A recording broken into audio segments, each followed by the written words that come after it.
Today we're going to discuss something that's really interesting about the evolution of sleep, and that is the evolution of human sleep. A lot of people might think that humans have always slept the same way, in the same fashion for all of human existence, but what we're finding is that this is not necessarily the case. So today what we're going to talk about is the historical sleep patterns in humans, how we've learned about this evidence, and we're also going to discuss the hazards of nightlight, which we will kind of roll into what we know about how sleep in humans have changed. So this kind of starts with Roger Ekirch, and he is a historian at Virginia Tech who is reviewing different historical texts and found that the specific wording about sleep timing gave him an indication that perhaps humans did not always sleep in the same fashion as they do currently, which is 8 consecutive hours or 7 consecutive hours. So when you go to bed at a certain time and you sleep throughout the night, then you wake in the morning, that would be, consecutive sleep. What he found was that very old writings gave reference to different sort of terminology about sleep that suggested that humans actually slept in segments, in 2 segments. And so I actually had the pleasure of listening to Dr. Ekert's talk at a sleep conference and was really fascinated with all of the really wonderful and interesting things that he found and had to say about what he discovered in those different texts. So if we look at what was found, so at this point, historians and sleep experts have found this evidence that humans slept differently prior to the 1700s. And you might ask yourself, well, what is it about the 1700s, this specific time, that really changed the way that we as humans have slept? And really, it's about the Industrial Revolution. And we're going to talk a little bit more about this sort of catalyst of change, why this changed our sleeping patterns. But let's talk a little bit about what those sleep patterns looked like prior to the 1700s. So we know that humans experience sleep likely in 2 major intervals. And when we talk about sleep being in these 2 parts or segments, we refer to this as biphasic sleep because it occurs in 2 phases. And these references of segmented sleep were found. It can be found in 1st century BC writings, can be found mentioned in the Bible, as well as different medical textbooks ranging from the 15th to the 18th centuries. Ekirch himself has found evidence in texts dating back to Homer's Odyssey, and of course that could arguably be dated back to about 8th century BCE. So what is this about this sort of segmented sleep? So we know that if we talk about this sort of biphasic sleep, we're looking at going to sleep probably at sundown or early in the evening, and then sleeping for a period of time, and then going back, waking up, and then experiencing a period of wakefulness, which was referred to as quiet wakefulness, for maybe a couple of hours or at least an hour or more, and then going back to sleep. So if we look at some of the terminology that's used in some of these older texts, we're looking at basically the first segment being referred to as the first sleep or dead sleep.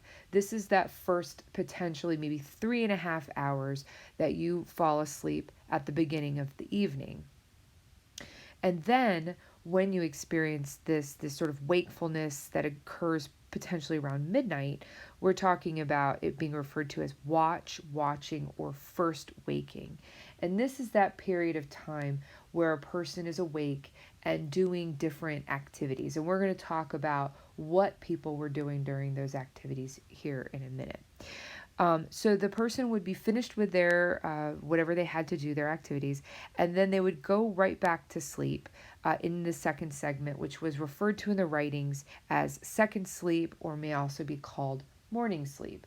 And this period of time that the person spent in the second segment matched the same time that they were around about in the first segment. So the first and second segments were usually of about equal length. And if you look at this, you say, okay, well, if a person is sleeping 3.5 hours in 2 segments, that's about 7 hours of sleep. So they were still getting about the same amount of sleep that a typical human would get now. So they might sleep 4-hour segments twice and get 8 hours. Well, we're getting 8 hours consecutively in theory. So this is the book, one of Eichert's books that we have here at Day's Close, Night in Times Past. And I've got a few excerpts from this book that I've provided you on Moodle that I really want you to take a look at, because they're really some very interesting reads. So what were some of the things that people did during this period of time? Well, you could see that people would get up and go to the bathroom, right? Some people would take medications. What was really interesting about this particular point is that I think that we go through these sort of periods of history where we learn something, then we forget it as a human species, and then we relearn it again. So timing is actually pretty important when it comes to medication, and we're finding with more what we refer to as chronotherapies, that it's really important to time your medication correctly, and it's actually more helpful to take certain medications at certain times of day compared to other times of day. We also see that there are certain, for example, medications that you could take. So if a woman has breast cancer, for example, and she's taking chemotherapy, there are times in which the chemotherapy is more effective when compared to other times. For example, when you look at the menstrual cycle, and if a woman is or is not on the menstrual cycle can impact the effectiveness of certain drugs. Well, timing of medication can arguably, follow the same pattern, that taking certain medications at certain times of day has different effects on your circadian or biological rhythm. And so some individuals took certain medications during this wakefulness period. Of course, others chose to study, read, and write and be more academic during this period of wakefulness, whereas many tended to, perhaps children, they might have tended to chores, maybe getting ready for the morning by preparing breakfast or getting something started. Perhaps they have a person who they are caring for. They might be a caretaker for an elderly person or someone who is ill, and this would be the time that they might check up on them, as well as tending to children. Prayer, meditation, just thinking about your own dreams, thinking about your own self, and thinking about who you are and what you are in relation to the things that you experience. And we're going to talk a little bit about how this sort of wakefulness and quiet wakefulness is sort of lost in more current times, where we don't get time to reflect on ourselves and to do that little bit of that sort of self-reflection. Another thing was sexual activities, and in some cases there were writings that indicated that if you wanted to conceive children, that having sex at a certain time during this wakefulness period made you more fertile. And so, it's very interesting to see how that certain beliefs were held, that perhaps during this time of wakefulness it was actually a better time to engage in sexual activities. Maybe individuals were sleeping in very close rooms, and if children were asleep during this time, this is when they could engage in sexual activities. So there's interesting kind of looking to see how people slept in terms of where they were in their rooms and versus where they are sleeping as a family, as a unit. All those sorts of things were very, very interesting to sort of dive into. Finally, just petty crime, witchcraft, plotting crimes, doing things that were under the cover of darkness during this sort of wakefulness period were completed during this time. So what's interesting is if we think about these periods of sleep and wake and how people slept, it's important to consider that individuals were indeed sleeping differently. Their beds looked different. They were likely less comfortable. They might have had to sort of adjust what they were sleeping on and adjust what, they might have all been sharing a room. So the way that historical sleep looks compared to today is quite different, and could explain why this sort of wakefulness was necessary. People also went to bed a lot earlier because there was no light at night, and so what are you going to do by candlelight, right? So let's look at some of the research when it comes to prehistoric sleep. So what does the research say? So Thomas Ware and colleagues actually were able to recreate prehistoric sleep by depriving participants of artificial light at night. So if you deprive a person of light for, about 14 hours over several weeks, what happens is we sort of go back into this biphasic sleeping pattern where we want to fall asleep earlier in the night. If you look at melatonin production, and we're going to talk a lot about the brain and melatonin and what that is, that is heavily influenced by light exposure. And so if you see a difference in if you see a difference in light exposure, you're going to see that impact melatonin, and melatonin is one of the many hormones that makes us feel sleepy. The Thomas Ware study, this was a really, really, kind of revolutionary, very interesting study. They had their participants basically lie awake in bed, and they were there for 2 hours. They slept for 4 hours. They woke up during this sort of quiet wakefulness reflection period for about 2 to 3 hours, and then they slept 4 more hours, and then they got up for the day. This wakefulness period was described as a non-anxious wakefulness. This is really important, this idea of this non-anxious wakefulness.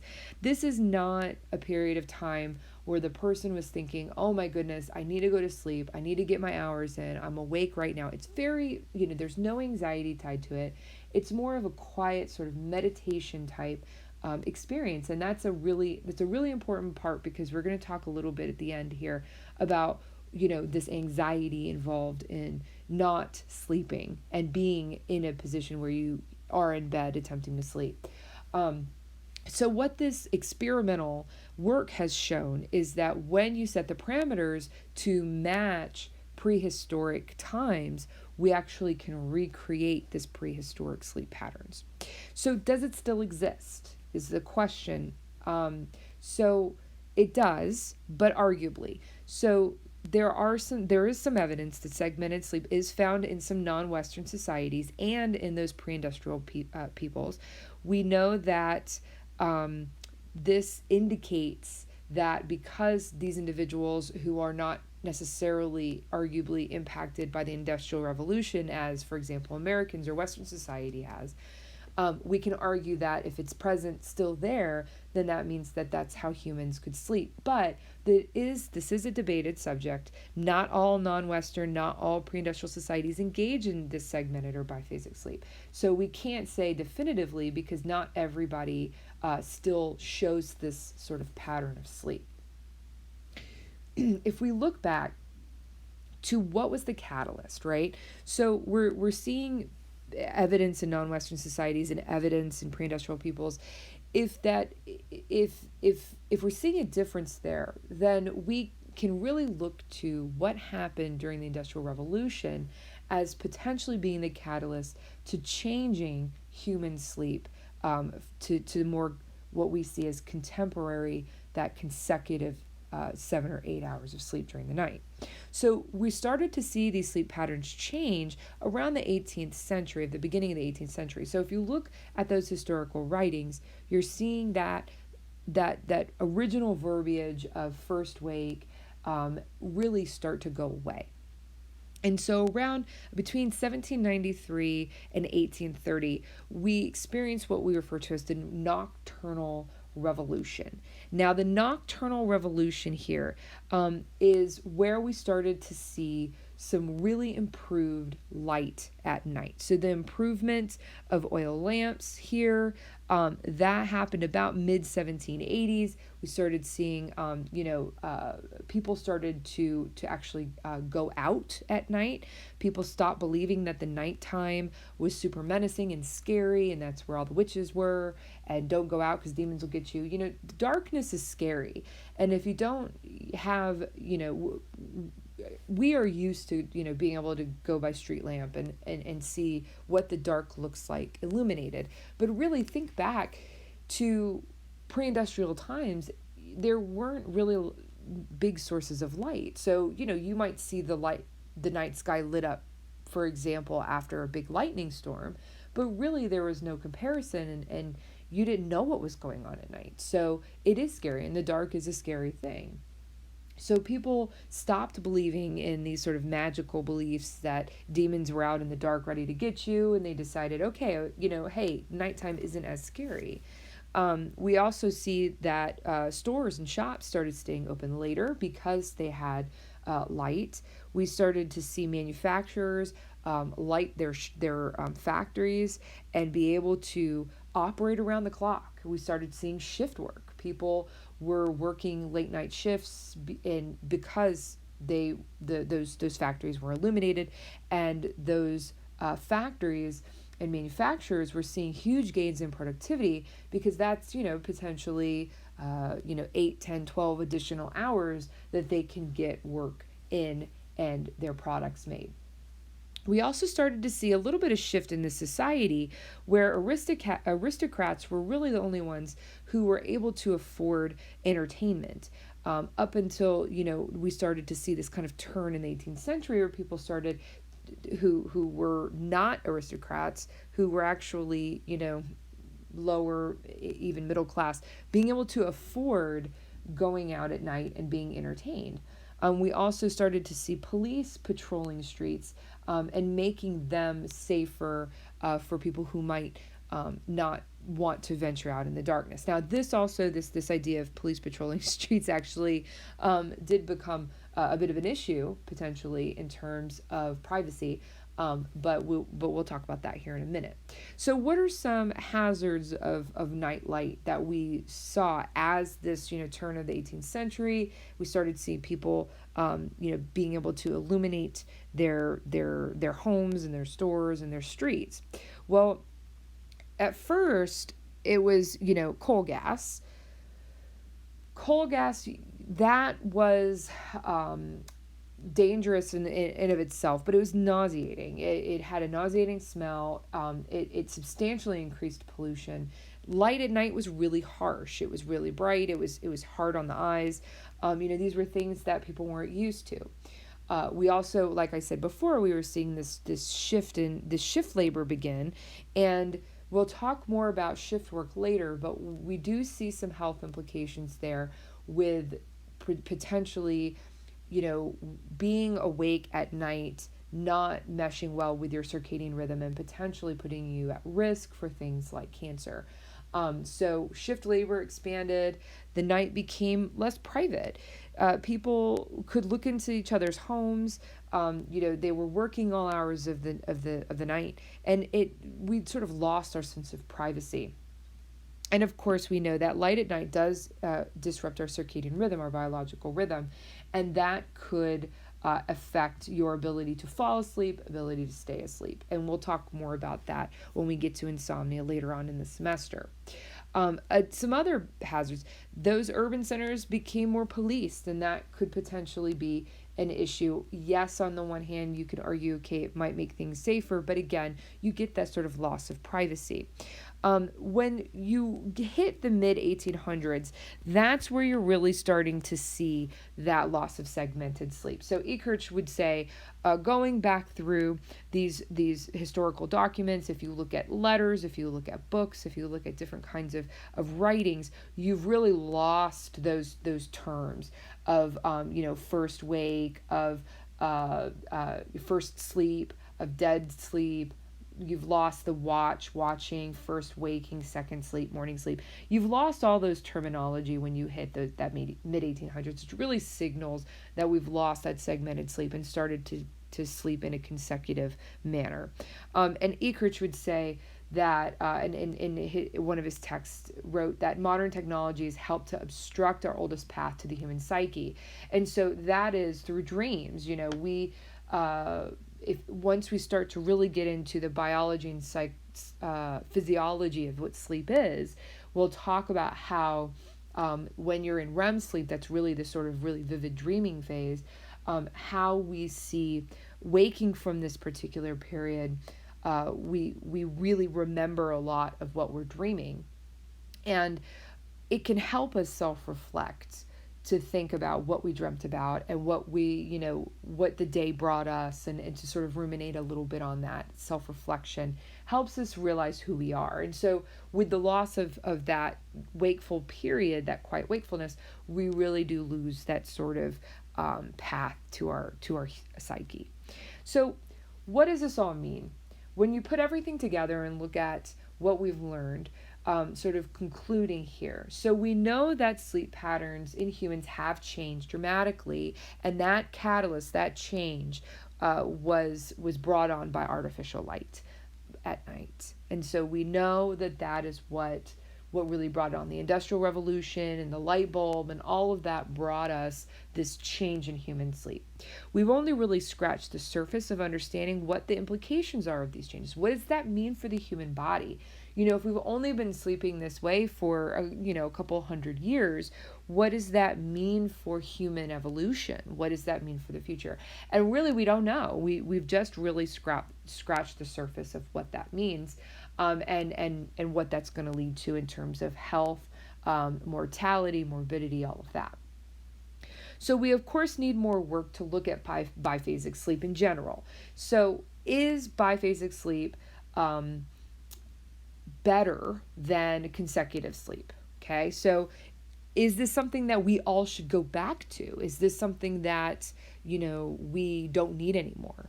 And why would we care, right? So these are all things that we really need to think about. So what's really interesting is this idea of a better alternative for some individuals, which is the quote unquote potentially right way of sleeping, right? So what's interesting is that if you look at contemporary times, a biphasic sleep pattern isn't really conducive to how we do things. It's not really conducive to how we work, because some of the best sleep schedules, those kind of early morning risers, doing things during the 9 to 5, that's when businesses are open, that's when things get done, that's when it's easiest to get, food at restaurants and to pay your bills and to take care of business and to make phone calls, that 9 to 5. So when you see people who are shift workers, or who are phase delayed, and we'll talk more about this in terms of circadian rhythm, where they are awake really late at night, they will often complain that, I can't get stuff done because nothing's open, or I can't, call this number because they only have, working hours of 9 to 5 or 8 to 5 or whatever. So if you have that typical sleep pattern of, you go to bed at night, you get your 7 or 8 hours of consecutive sleep, and you wake up in the morning, that's more conducive to today's sort of lifestyle. So a biphasic 2-segment sleep style would have to fit our lifestyle. And currently, it can be argued that it doesn't necessarily fit, because you'd have to go to bed earlier to accommodate that period of wakefulness. So if you're going to be awake for 2 hours during the night and you want to get your 7 or 8 hours of sleep in, you're going to have to go to bed, that much earlier, or wake that much later. And so for some people, that's just impossible with their schedule. But again, it's a matter of, could this be an alternative sleep pattern for some people, and do, could they prefer it? Yeah.